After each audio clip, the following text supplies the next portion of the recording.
And welcome to the Sunshine Sports Report brought to you on 904live.com. For our second edition of the Sunshine Sports Report, we're going to be talking Jaguars football. It's Florida-Georgia week, and we're going to take a look at that series. I know last week I told you that there was a possibility that that the series, the Florida-Georgia series, might be coming to an end here in Jacksonville. As it turns out, they upped it for another 2 or 3 years. So we'll talk about that too, and just how they got them to up it a couple of years. We'll talk about that. Also, we've got baseball. Major League Baseball is happening in about an hour or so from now.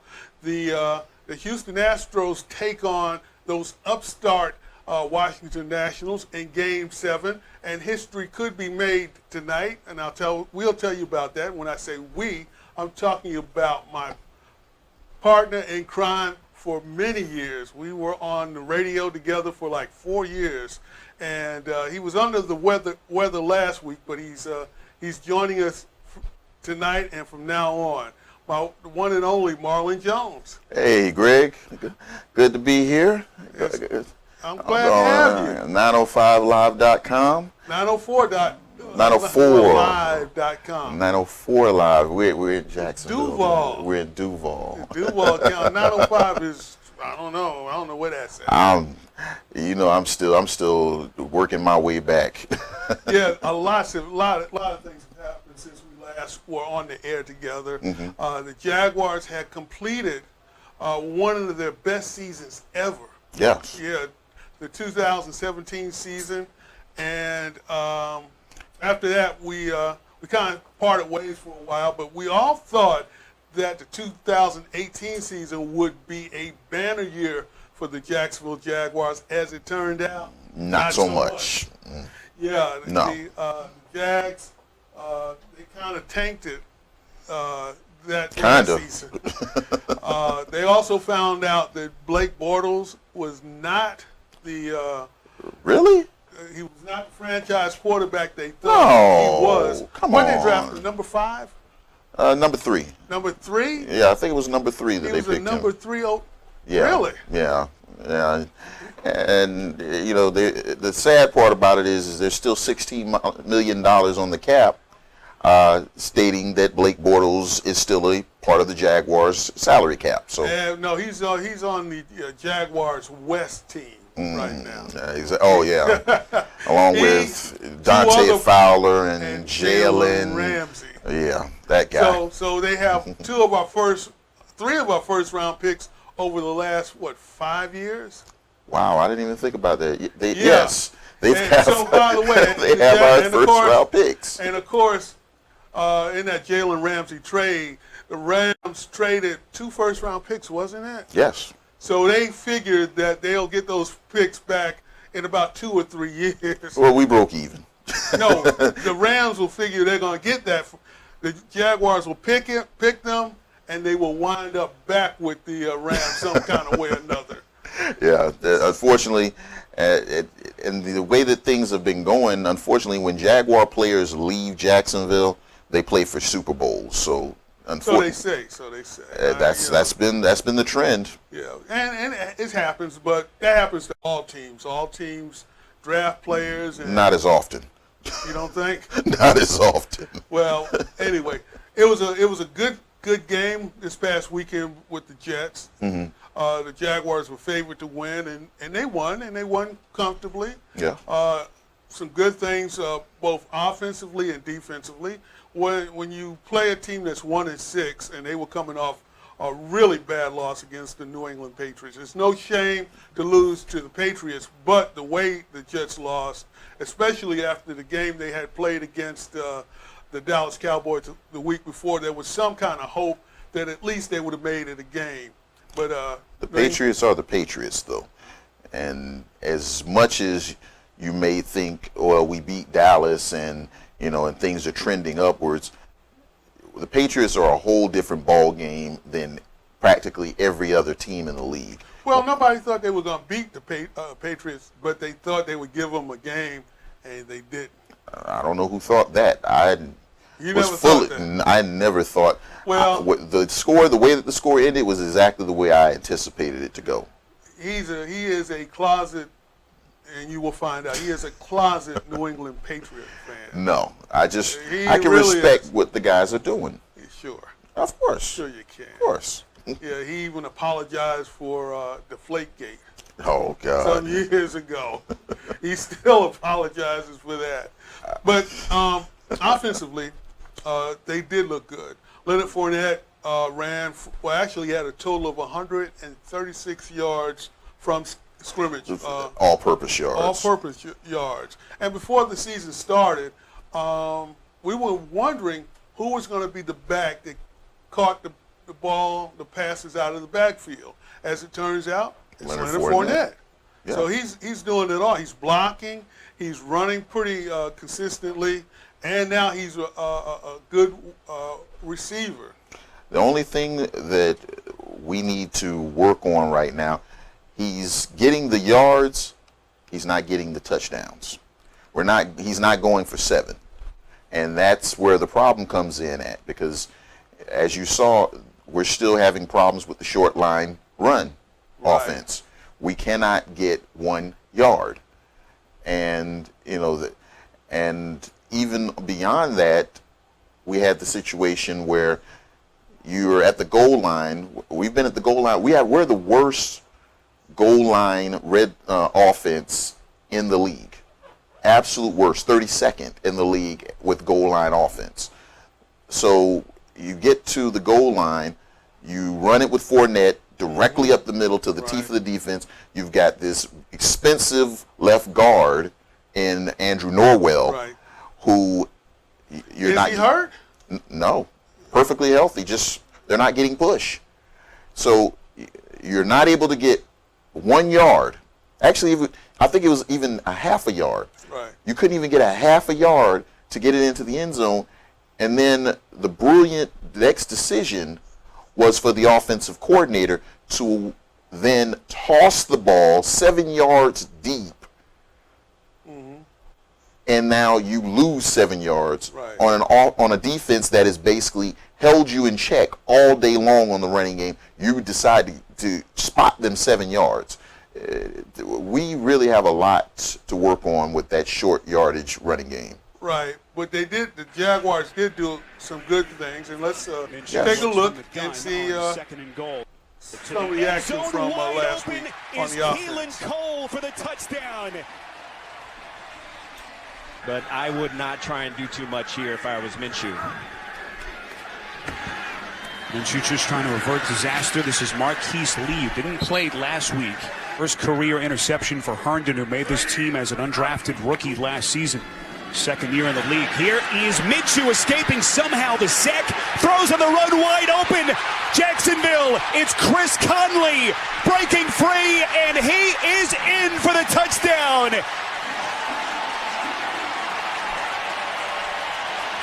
Well, here it is. Conley is running the crossing route, but once Minshew breaks the pocket, all of the Jets are going to come and collapse on Minshew. An incredible job by Minshew keeping his eyes down the field. Now the Jets drop coverage, and there's no safety back. They go to empty formation. Here they come again to the Jets. Minshew gets it out in time. Beautiful pass. It's Chark. How about the chemistry? Chark in the slot on number 34. How about the chemistry between Gardner Minshew and DJ Chark? Minshew on 3rd and 11. Knew he was going to get hit. Steps in the pocket and completes. That's Conley. Play action from Minshew. They've set it up with a couple of nice completions for Fournette. Out of the backfield, he has had to work awfully hard. Williams dials up another blitz. They protect well. Minshew's going to run for it. First down and more. He will run out of bounds. Perfectly done by the rookie quarterback. At the top of his game and playing it as good as he's played all year. That was the third down that they've converted on this drive alone. Little underneath, right in front of him. It's complete. Minshew, quick release, completes. This is Seth DeVal. So I wouldn't be surprised to see the Jets play a little bit more zone. Minshew goes underneath. Here's Fournette trying to get out of bounds. Fournette late last October against the Eagles. Minshew protected well, is caught. Chark. This is just a great route. Again, Roberts is playing inside leverage, but watch how Chark, minimum, you want to pick up some yards to get into field goal position. Quick cross, it's caught. Conley right on cue. They'll wrap him up. And right now he's down 12 points. He had that left hand being looked at earlier. They taped it up as he tries to battle his way through. Quick strike here to DJ Chark. You are Captain Obvious from time to time. Minshew on 3rd and 4 trying to find the change. He's going to run for it, and he lunges. Minshew play action. Underneath Fournette out of the backfield. Fournette breaking free. All the way down to the 20-yard line. Finally tackled by Roberts. It's a pickup of 26. Got to be able to turn into a closer here in the fourth quarter. They go to the air to begin this drive. Minshew escapes. He'll run for it here. First down. I'm surprised that they haven't used him as much. Minshew's pass is caught. That's Chark. He's been a busy man this afternoon, especially in his second half. They go right at Nate Hairston. First down, Jags, a pickup of 11. Kind of recommitted himself, that pass protection. So crucial on that sequence. Minshew going far side of the field. This time it's caught by Conley. Play clock down to 1. Minshew on 3rd and 10. Fournette has a step. He makes the catch.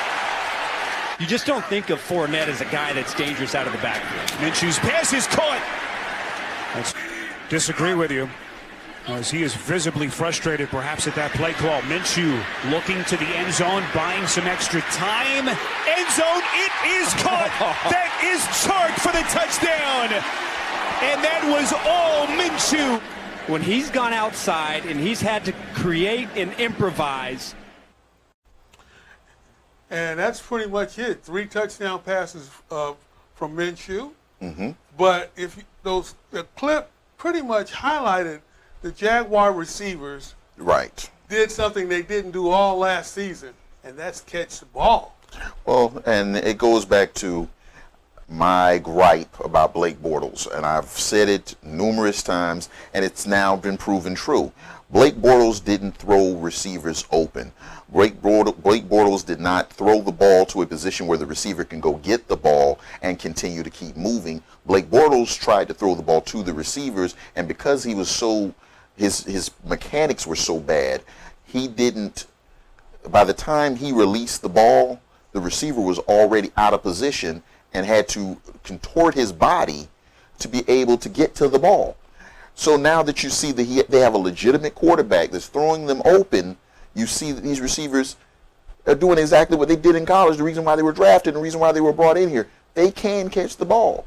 It's just the ball is where they can go get it and not being thrown to them and them having to now stop and get the ball. Well, let me ask you a question. DJ Chark, Yes. does he remind you of Allen Robinson? I actually think he's faster than Allen Robinson. But the catches, just the Oh. athletic catches. Yes, exactly. And yeah, he's faster than. In fact, all of them are pretty quick. And of course, what was it? The white Or the albino tiger. albino tiger. Yeah. He's on the shelf again. Again. So Yeah, unfortunately, I know his name's Marquise Lee, but his initials are IR. IR. Yeah. And so he's going to be lost for who knows how long. I think he's probably played his last down as a Jaguar, in my opinion. I feel like at this point, you kind of have seen what he is, and then when you have so much talent at the wide receiver position that can stay healthy, his salary is going to become expendable. It's too expensive to have a guy always on the shelf. And Chris Conley, he's come in and really played well for them Yes. thus far. And he's a game breaker. Exactly. He's a game breaker. And he's got speed as well. Yeah, and of course you have D.D. Westbrook, who is now becoming like the glue of the wide receivers. Yeah, he's your third down possession guy. Right. And can't say enough about Fournette as far as the running game is concerned. And in the passing game, he last year, third down, the Jaguars, you pretty much knew the next play was going to be a punt. Right. You know, it was 3 and out, 3 and out. Now the Jaguars are actually putting together a drive. I said it last week. I think Minshew may not be as talented as Blake Bortles was or is, but he understands the position far better. And plus, he's clever in the pocket. I will say he doesn't have the physical stature of Blake Bortles. Blake Bortles fit the eye test. 6'4", big arm. You know, he looked fast. He looked like a quarterback. If you see Blake Bortles in a crowd and you say, hey, the quarterback is over there, they'll walk over and say, hey, and they'll speak to Blake Bortles, as opposed to a Gardner Minshew who does not necessarily fit the prototypical. He looks like an assistant coach. Right. Actually, he looks like Uncle Rico from Napoleon Dynamite. Yeah, people talk about that. I don't, I guess that's where his popularity came, is because he actually looked like a character. Yes. Because he is a character. To me, he's just a guy. The guy stretches in the locker room in his jockstrap. Okay. Yeah, he is a character. Okay. He is. He wears the colorful headbands and. Well, there's plenty of players that do that. The colorful headbands. Yeah. The Minshew mustache. Well, he can only grow one. It's going to be a Minshew mustache. I mean, he's one of the more. For some reason, he just caught the imagination of the Jaguar fan base, and not just the Jaguar fan base, the national. I mean, he was just on Good Morning Football this morning. Yeah, we're going to see, especially now, because now they're going to be the one game on Sunday morning. We're going to see how popular he is, how popular he is over there in London. Right. I think that'll be the test. Let's take a quick time out. When we come back, we'll talk a little bit more about the Jaguars, but we'll also talk about the Florida-Georgia game and who we think what'll happen this Saturday in TIAA Bank Stadium. Is it field? It's TIAA Bank Stadium. That's a mouthful. They should shorten it to sub TIA. It's like you got to spell the alphabet. Well, they just call it the bank. Okay, we'll find out what's going to happen in the bank when Florida takes on Georgia this weekend.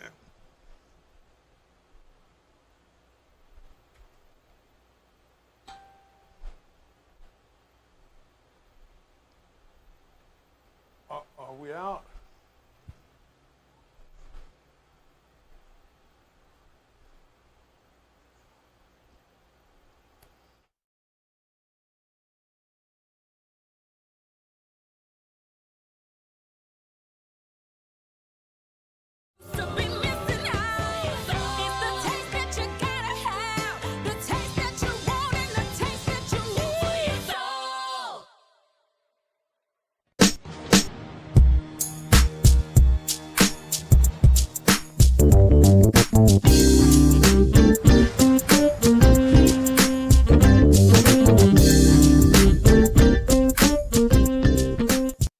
If you're in the mood for the best seafood south of the Chesapeake, there's only one place to go, the Blue Crab on Julington Creek Road in Jacksonville, serving the best Maryland-style crab house fare with a southern touch.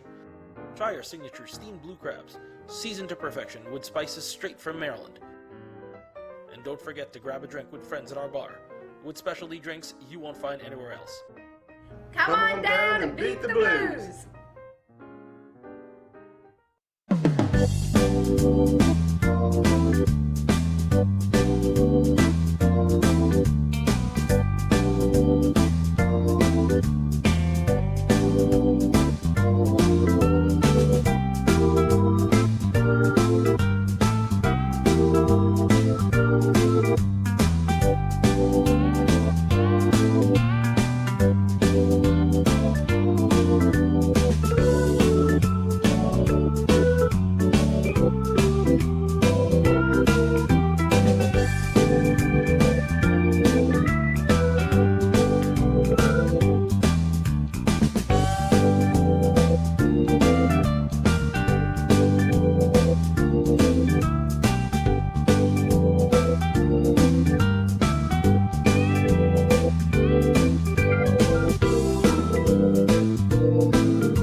Go bold. Go curious. Go crazy. The St. Augustine Alligator Farm Zoological Park. Your journey awaits. It's time to go. Relax. You're on island time at Island Girl Cigar Bar, offering the finest selection of premium cigars, the most comfortable and relaxing atmosphere, and an attentive and knowledgeable staff. Enjoy your favorite cocktail, single malt scotch, or specialty martini at our Gate Parkway location, or sample one of our 28 draft beers at our Neptune Beach location. Private room available for your next party, meeting, or event. Come in, be pampered, and relax. You're on island time. Here are 3 things you need to And know we're about back tuna on swings and subs. They 904live.com. have This 3. is the Sunshine Sports Report. You can follow us on Facebook. We're also on, we will be on YouTube and Periscope. Yes, sir. So if you're looking on Facebook, looking at us on Facebook right now, if you got any questions or you want to drop us a line, you want to, anything, and we'll get back to you. We're monitoring our Facebook pages and 904live.com, and it's Florida Georgia Week. Yes, it is. It's I saw all the traffic on the way in. did you? So you haven't been to what do they call that? The RV City. RV City. I've been there before. I haven't. I didn't. It's one of those things where if you're going out there, you need to be going out there to partake in the festivities. Otherwise, it's just a traffic hazard for you. Yeah. Well, I tell you what, though, this is the second time in about, 20 years or so, where both Florida and Georgia coming into the game in the top 10. Florida is number 6, and I believe Georgia is number 8. So this game will go a long way in telling you who wins the SEC East. Yes. If you come out of the East, then you have a chance to go to the college playoffs, because it's that there's going to be at least one SEC team, no matter what. Well, it's And usually possibly Alabama and everybody else, or possibly 2. And this year, I was looking at the SEC. There's a chance that even a 2-loss Auburn team might even get in. They're still. Don't forget about LSU now. LSU is number 1. Right. They're number 1. LSU and Alabama 1, 2. Right. But I'm saying that a 2-loss right now Auburn team could actually get into the College Bowl playoffs, because they still have to play LSU. Right. They still have to play Auburn. They lost to Florida and they lost to Georgia. So they could meet either one of those teams in the SEC championship, and if they win then, well, guess what? They're in. They're in. And Clemson they got to go undefeated. Yeah, no they gotta ifs, win out. ands, and buts, and even then they're not guaranteed. Right. So the whole point of this exercise is to say that Florida or Georgia both control their destiny. They still You be keep on. winning, you go to the bowl championship. No questions asked. I was looking at the thing about this year's Georgia team is their weak spot has been their wide receivers. The wide receivers are young, and they're actually their veteran wide receiver, the one that they pinned most of their hopes on, was injured, and I'm trying to look it up now to see if he's going to be available to play this week. I think he will be, but they're not saying definitely that he's going to play. So it's Definitely, and I've also heard some rumblings that Fromm is not looking. He's not looking good because of the wide receivers. His wide receivers have let him down, kind of like the Jaguars, dropping balls. Well, that was Blake. We all know that was Blake. But just I would say it like this: when you're talking about the quarterback wide receiver nuance, I would say if the quarterback is delivering the ball and giving the wide receivers an open window to catch the ball, the wide receivers should catch it. If the wide receiver, if you're looking at the wide receivers and the wide receivers are having to reach back, reach down, reach up, wide receivers are expecting the ball to come to a consistent location for them to go for the ball. They're wanting the ball here. And if the ball is going here, it's going here, it's going here, and when they turn around, they now have to locate the ball. They now have to contort their body. That's where the drops come in. But that's just it with Fromm. He's been on target. It's just that the kids, and I call them they're freshmen and sophomore, and they're dropping the ball. They're not, and that's going to be one of their weaknesses. However, on the other side of the ball, it's Florida's strengths. They have a stable of wide receivers. In fact, the tight end looks like a oversized wide receiver. Which is what tight ends are these days. And if I had to pick somebody, I'd pick Florida simply for that reason. I don't think that that Georgia will be able to cover all of their wide receivers if they get enough time, if Fromm gets enough time in the pocket. I would have to say the same. Florida has looked strong, and beyond just the offense, I mean that defense, that front seven for Florida is nasty, and they get after the quarterback like none other. Yeah, they do. They get after him, and they had 9 sacks the other week. I think they had about 9 sacks the other week. I wouldn't be surprised. And, Florida, I like Florida in this game. I like Florida as well. And if they do, they pretty much run the table in the East. I don't see anybody else beating them. This is their last challenge. Of course, Georgia is a proud team. This was supposed to be their division. They were supposed to get to the conference finals, and I guess for them to have a successful season, they're going to have to go to the College Bowl playoffs. I mean, hats off to Dan Mullen. We knew that there was going to be some rebuilding that was going to need to be done, but we didn't expect it happening that quick. Yeah, it wasn't that much. Wasn't that much. They were pretty good last year, especially towards the end. Right, but he's done a heck of a coaching job. And we have to give Kyle Trask a heads up to it, because he was a bench player coming off the bench, and I mean, offensively, they haven't lost a step. No, they just kept on moving fact, right lockstep. He may not be as talented as Franks, but he's more consistent. So is Franks draftable? Sure, he's talented. I mean,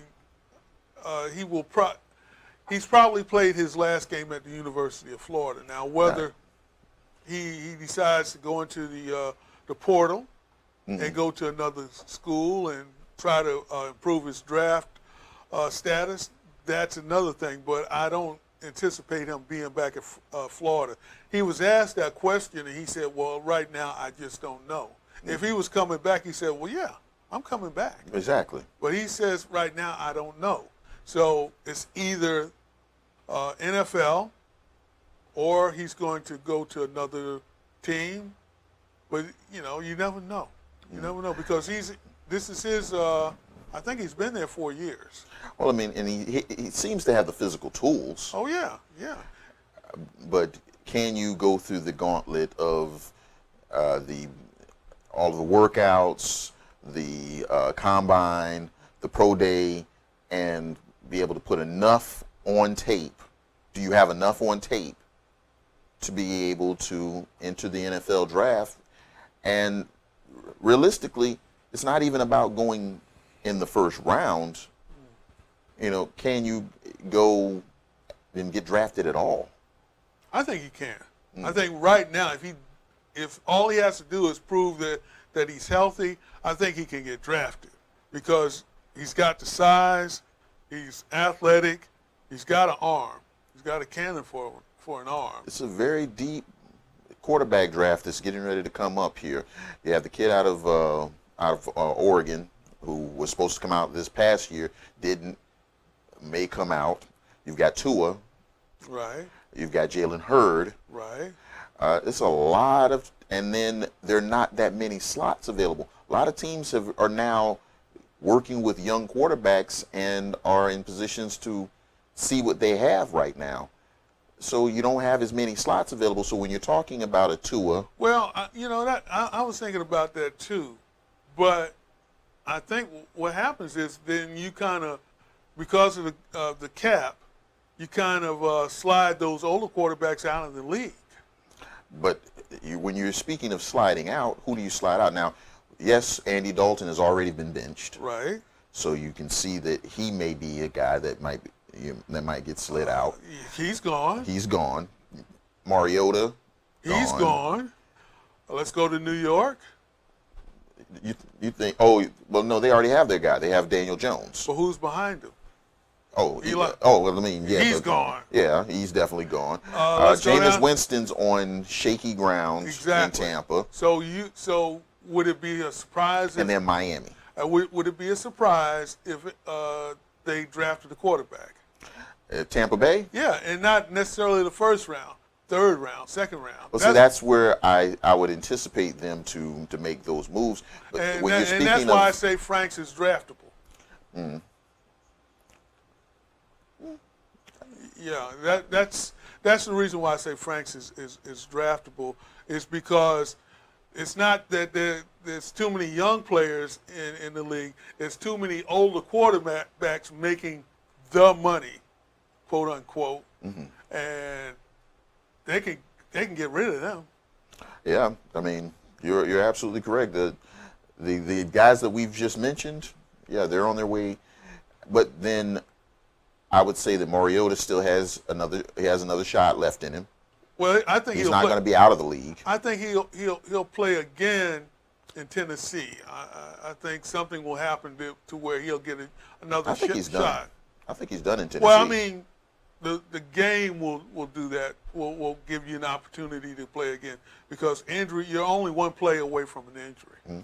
And then Jameis, Jameis, he's an enigma. he has an opportunity to still catch on, and Tampa, he has the talent. It's obvious. It's just that, you know what he probably needs? He probably needs a good pair of contacts. That's what he needs. I mean, because And obviously, some stick 'em. well, yeah, he fumbles the ball a lot, but more than that, he throws interceptions. Well, And like last week, he threw for over 300 yards. He had a couple of touchdown passes, but he also had 2 picks. And that's what you're going to get with him. well, I think he already has contacts. Well, he needs something else then. I think what's going on is he on the same page with his receiving core? Is he understanding the offense? I mean, these are the questions that only the coaching staff knows. Well, this is the second set of coaches he's had since he's been there. This is going to be his 5th year. Yes. So, And this is a make or break year for him, because this is the year that you step up to get that second contract. Exactly, because he's going to be a free agent. And Mariota's going to be a free agent. It's going to be a very, very flooded quarterback market. right. And if you're going to stay in this league, you need to have something that these coaches think they can work with. I think Jameis has more to work with than Mariota does, Yeah, I agree because he's with more of a pocket passer, much more polished pocket passer. Mariota is very inconsistent in the pocket, incredibly inconsistent in the Well, pocket. the offense at Oregon was totally different. It really wasn't a pro set. Right. And Jameis, under Jimbo, he trained to be a pocket passer. That's why it's so confusion as to why he is having so much trouble in reading the defense. Well, I mean, when you're at Florida State and you're going up against, within 5, 6, 7, 8 games, teams that are just not as talented as you are, you can kind of get away with certain things. Whereas once you get to the NFL and the talent level is equal across the board, And it makes it a lot He should more have difficult. he should have learned that in his first and second year. By his third year, he shouldn't have been doing that. Of course, of course. So that's why he's shaky grounds. Well, let's get back to Florida and Georgia real quick. Yes. Now, we gave a preview of what we think may happen. We think we both like Florida. Right. And but we can go back and take a quick review of what happened in 2018 at the bank. And it was Florida and Georgia. And I believe Georgia was the home team at the time. And this fella here will be, I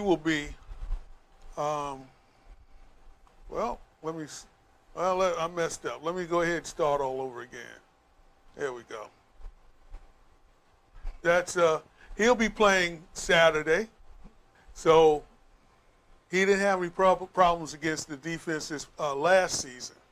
Now, number 11 comes in. That's that goal line defense. And Joseph, who graduated last year, he's in the NFL. Right. But they just reloaded because, I mean, as the guys there I've seen on the line now. And Holloman, I believe, is also gone for Georgia. So, I mean, he's right. That's right on the money right there. Yeah. I mean, you can't throw. You couldn't have handed it better to the wide receiver. And that's Franks from last season. Throws a pick. Mm-hmm. Now, that's the kind of thing you don't want on your tape if you're trying to impress the NFL. Exactly. And I would think that Trask maybe has watched tape on this team. And this is P-Line? That's P-Line, isn't it? I do believe so. And that's why, and here is a reason why they could like him in the NFL. He's big, strong, and rugged. Right. And let's talk about an arm. That's on a rope. Yes, it was. And that's the kind of thing that the NFL is looking for. And that's why I think he has enough on tape to get him into the NFL. At least get him a look for a year or so. It depends on what he's able to.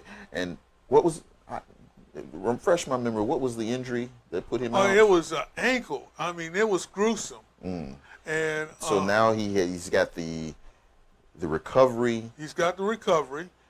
And that's the question. Now, that's the question. How quickly can he recover and be ready? Yeah, for the NFL draft. Right. So that's going to be a question. That's why I'm pretty sure he's done at Florida. Right. But he may not be done with college football.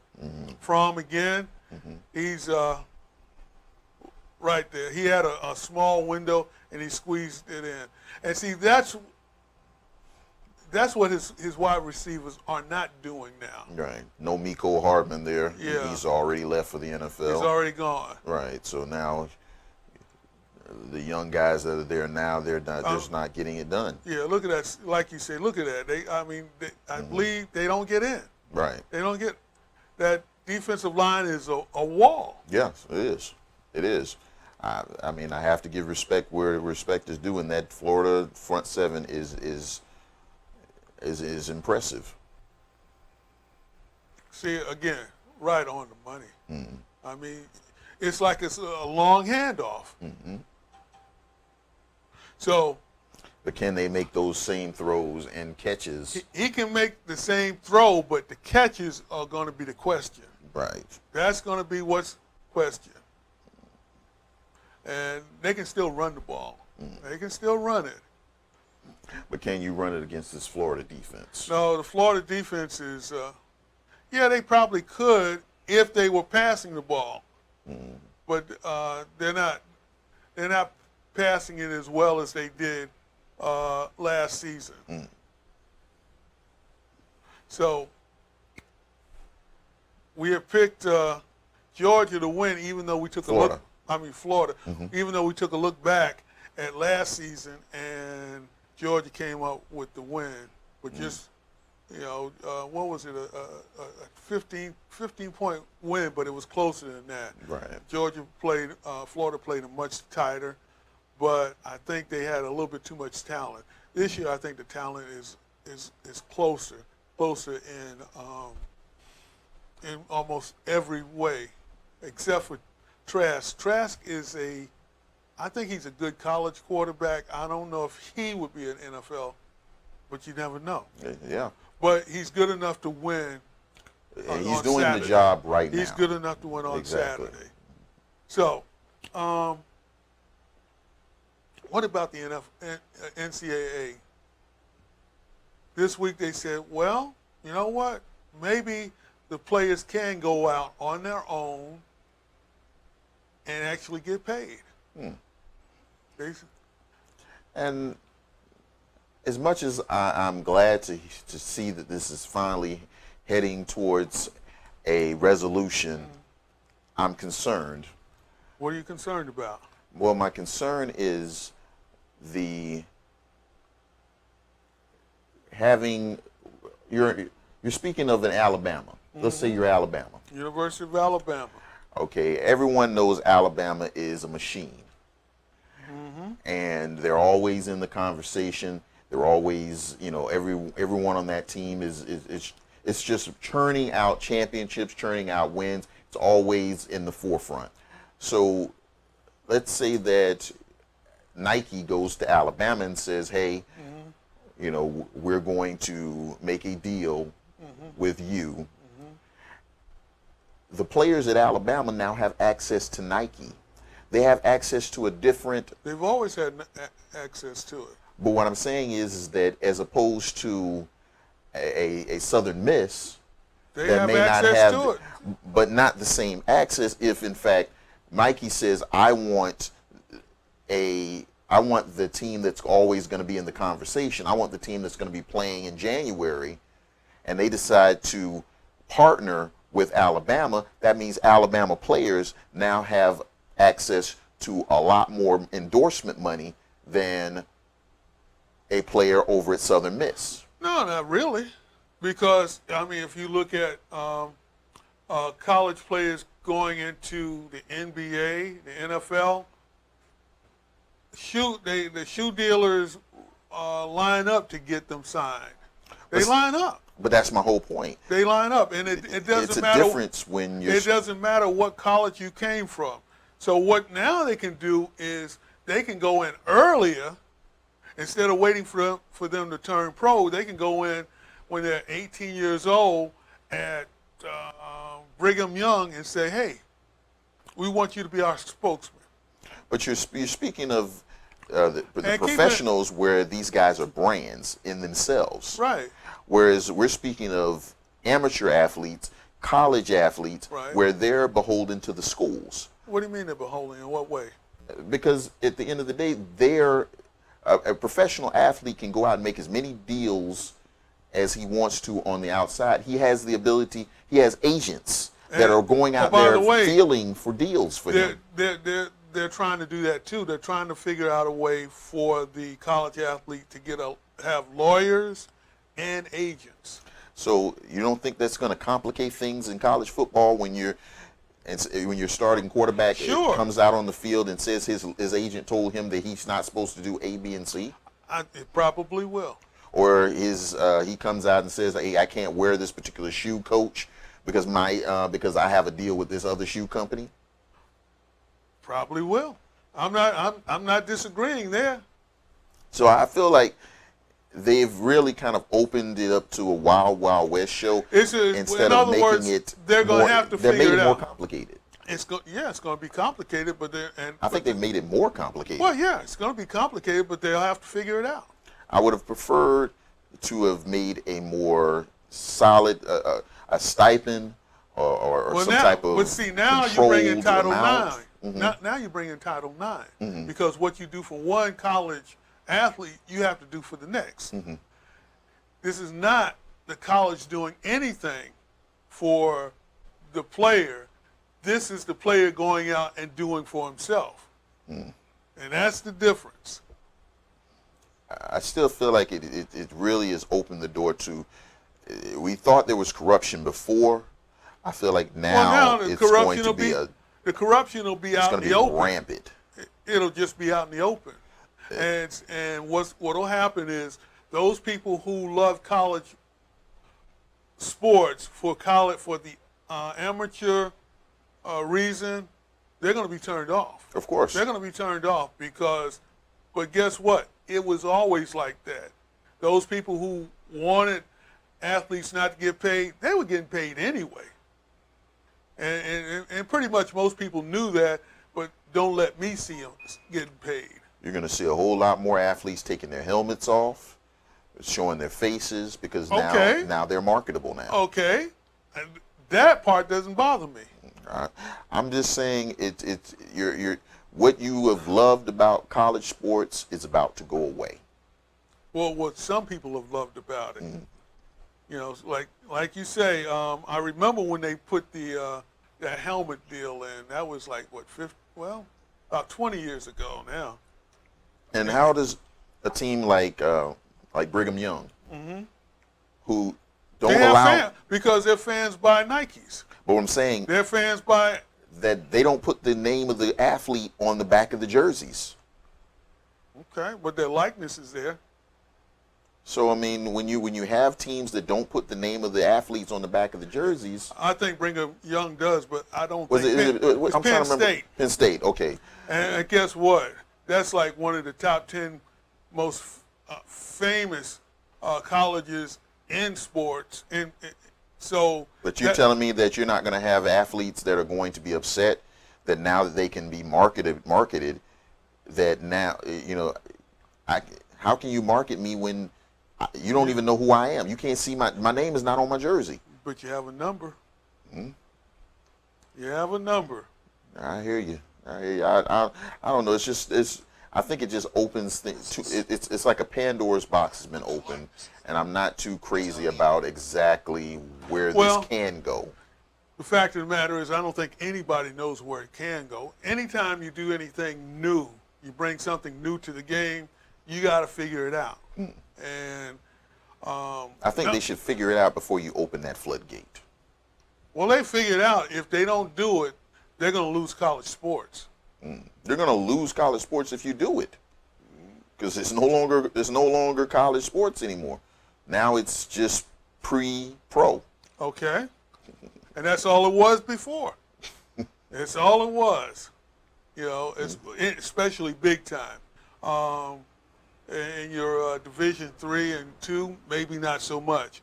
But if you play in the bowl championships here, that's what it's all about. Yeah. It's all about winning a championship and making money. And actually, I said that backwards. It's about making money and winning a championship. Because winning championships sometimes make you money. So that's where we are. So like I say, they're going to have to figure it out, because the NCAA is just the arm of the college presidents. That's all it is. And it always has been. I think when they came up with it, it was kind of like in baseball back in the 1919 Chicago White Sox. Right. That almost killed baseball. So what baseball did was they came up with the idea of a commissioner of baseball. Right. Same thing with college sports in, I think it was the 40s or so, definitely in the 50s, but in the 40s, they had to come up with something because of betting. Right. You know, they were having players throw the game, and they were paying the players and stuff like that.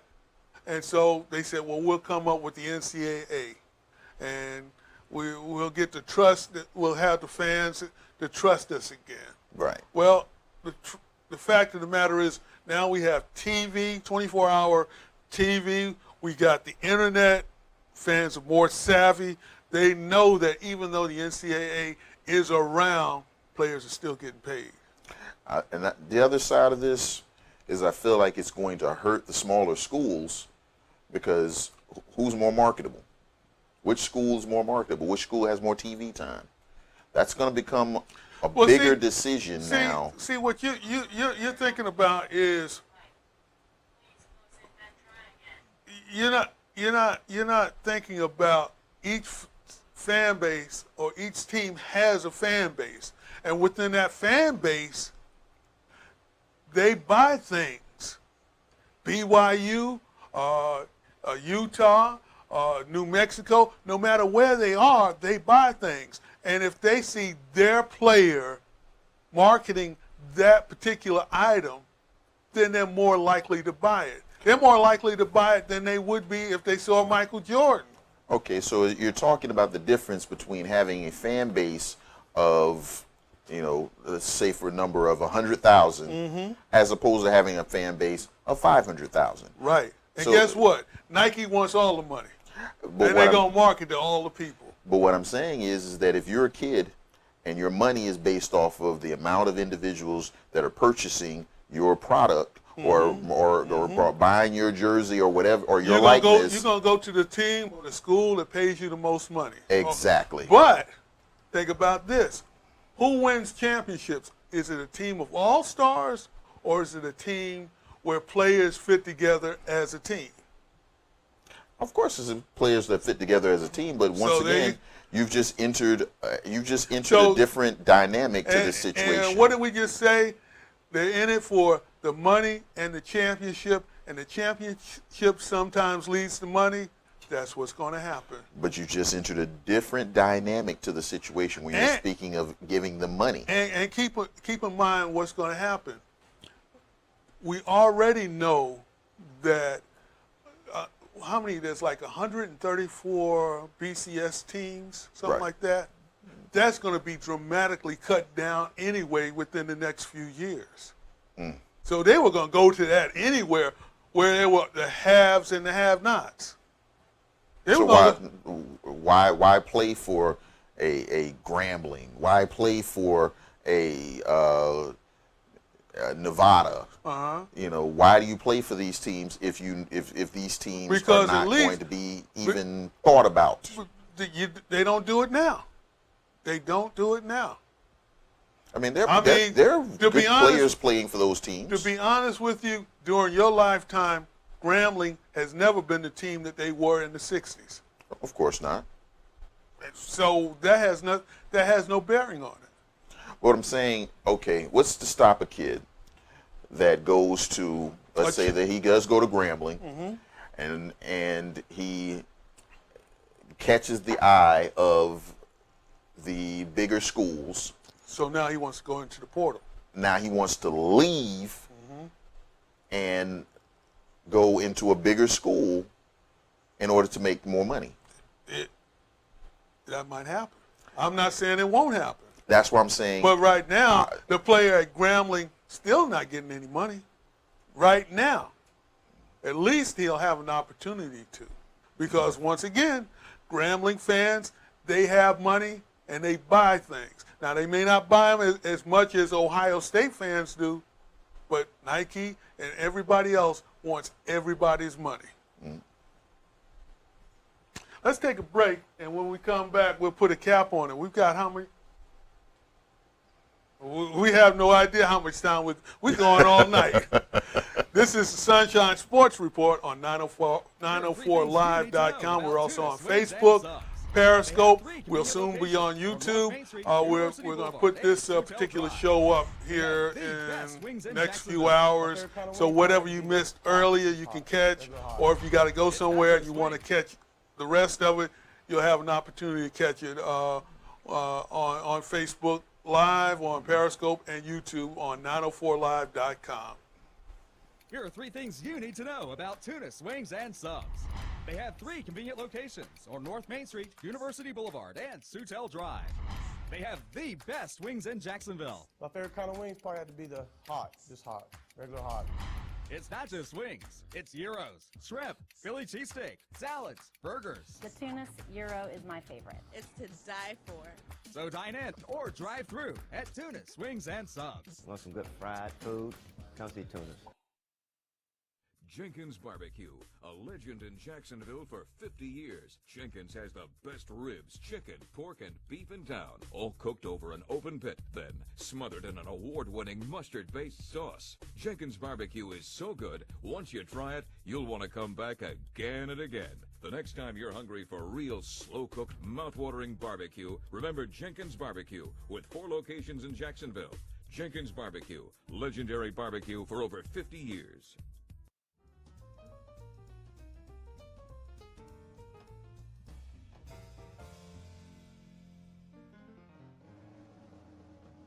With its impossible-to-miss location across from St. Augustine's famous Bridge of Lions, Harry's Seafood Bar and Grill has become as recognizable as many of the city's historic sites. This is not your kind of standard cookie-cutter restaurant.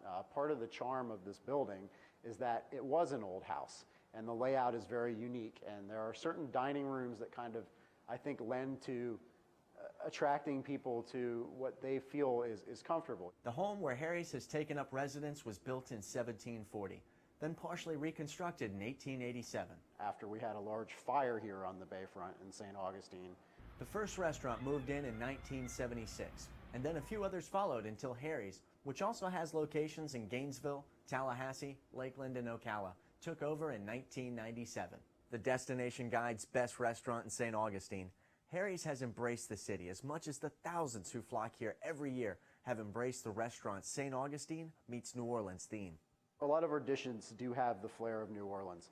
A lot of our style and charisma and atmosphere here at the restaurant is based around what you picture when you think of New Orleans. It starts in the kitchen, where Harry's prepares original dishes such as shrimp and scallop Orleans, blackened shrimp and scallops served over crispy grit cakes with tasso cream sauce, and its signature, crab and eggplant Napoleon. It's served Napoleon style, stacked, with a nice rosemary sprig in the top, and it's just one of the best tasting things that you could possibly order. Which could also be said for Harry's Hurricane, a takeoff on the NOLA Classic, or the Big Easy, a blend of Captain Morgan's Spice Rum, Southern Comfort, Amaretto, banana liqueur, Midori, pineapple, and sour. I think the name is maybe somewhat misleading because it's definitely a drink that after a few of them, it's going to pack a wallet for you. As much as the food and drink are a driving force behind Harry's, its atmosphere is just as essential. The upstairs dining with the balcony is incredible. There's no spot that would be better for a couple to come and have a date night in this entire town than to sit on our balcony and look out at the bayfront. Probably the highlight, I would say, of our dining areas here would be our courtyard. Our courtyard is by far and away the largest, most beautiful seating in Northeast Florida, outdoors, bar none, anywhere in the area. We always have live entertainment out there. Welcome to the beautiful patio here at Harry's. I've been told by numerous people that it certainly reminds them of the feel of New Orleans when they are out dining in the courtyard. And when Mardi Gras rolls around, we bring in a large band and just throw the biggest party we possibly can in St. Augustine every year for Mardi Gras. We have the girls throwing beads out from the rooftops, the band just going crazy, playing music, everyone dancing, everyone drinking, having a great time. Everyone's drinking hurricanes everywhere, some good-natured debauchery. But even Harry's can't live on good-natured debauchery alone. One of the things we're proudest of is our relationship with a lot of the other businesses in downtown St. Augustine. Many of the shop owners on St. George Street and bed and breakfast owners don't hesitate to refer their customers to us. Has anyone had the chance to eat at Harry's Seafood?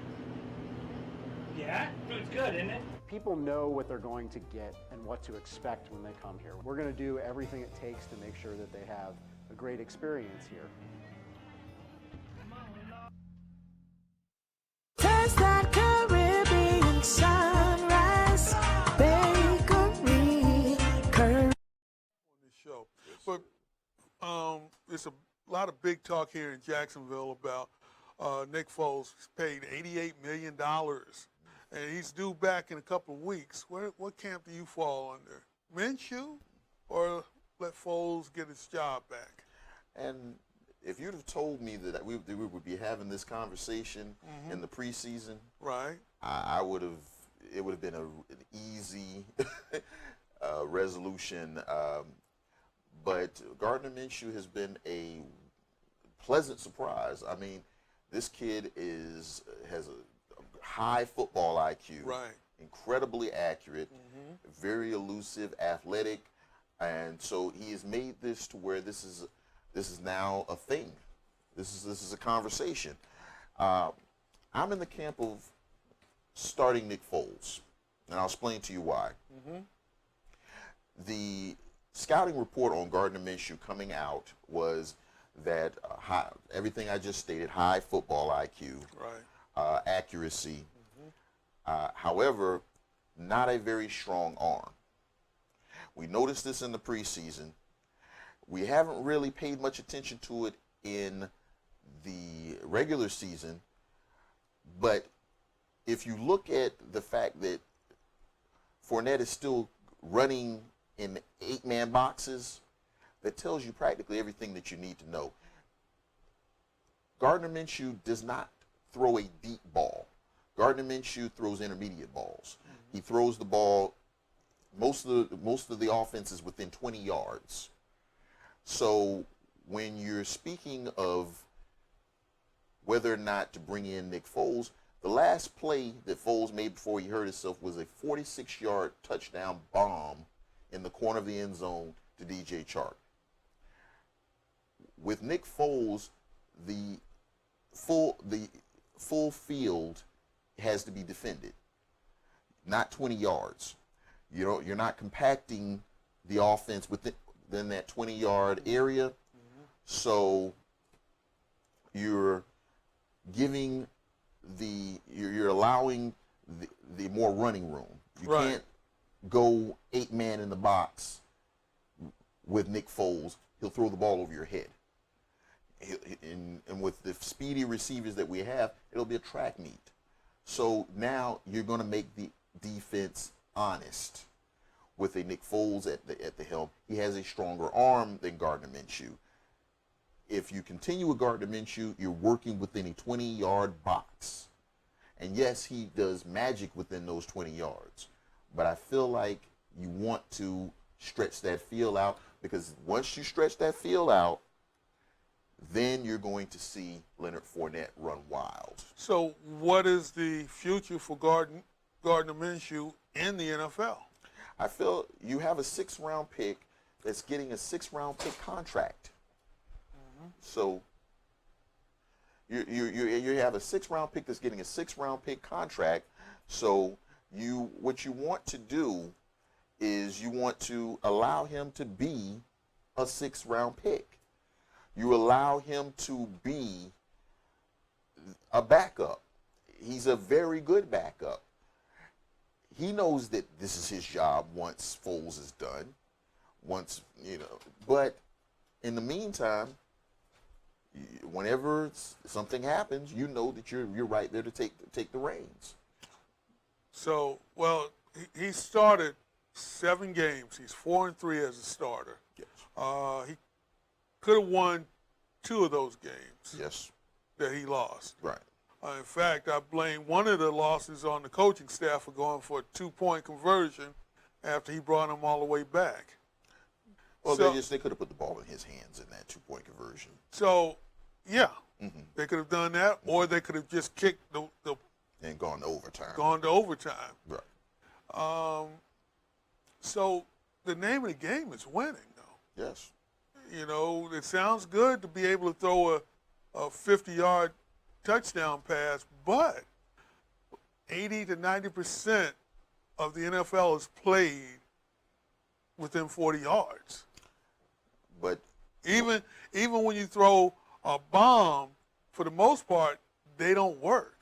Well, when you speak about NFL coaches, NFL coaches work within probabilities.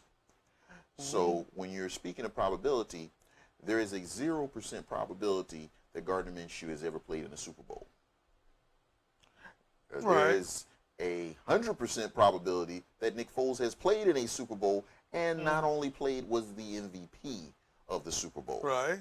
So if you have the opportunity to play a quarterback that has played in the biggest game and where you're trying to get to and has been successful at it, why don't you? $88 million. There you go. That's $88 million. We just said that money kind of drives sports. $88 million is not guaranteed. To quote... it's not guaranteed. He didn't sign an $88 million contract. If they can get the same results, maybe a little different way of going about it, and they pay a quarterback 6th-round money as opposed to $88 million, guess who's gone? But that's the thing. You're talking about $88 million, but a good amount of that $88 million is guaranteed. Good amount, but not all of it. But enough of it to where you're going to keep that guy in, and you're going to get as much as you can out of him. And then the other side of it is not when really. you look at the Super Bowl run that Foles made. Yeah. You had the rookie quarterback. Fantastic. You had the rookie quarterback that got him all the way up, and then he went out with injury, and then Foles took the back half of the season and took them all home. Yeah. So doesn't that mirror exactly what you're talking about right now? No, because you weren't paying Foles $88 million at the time. And guess who? You had a rookie quarterback that you were on the hook. You had to pay him what he was drafted at. You had no choice. You were going to pay that money. That money was guaranteed. I think Foles gives you your best chance to win. That's okay, pretty much my take then on it. there you go. That's going. With that, you got the last word. And that's going to end this edition of the Sunshine Sports Report. Thanks for watching us, and also watch our shows on the 904live.com platform, Facebook, Periscope, YouTube, Marlon's page, my page, and we'll be back. We're not sure, maybe next Tuesday. We'll talk about it. This has been the Sunshine Sports Report.